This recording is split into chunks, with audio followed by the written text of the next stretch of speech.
Hello and welcome to Quick Tips 2.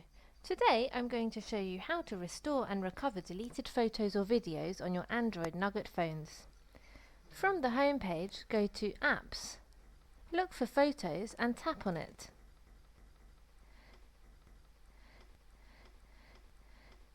Tap on the menu button on the top left side of the screen, then tap on Bin. Here you will see the photos you have deleted in the last 60 days.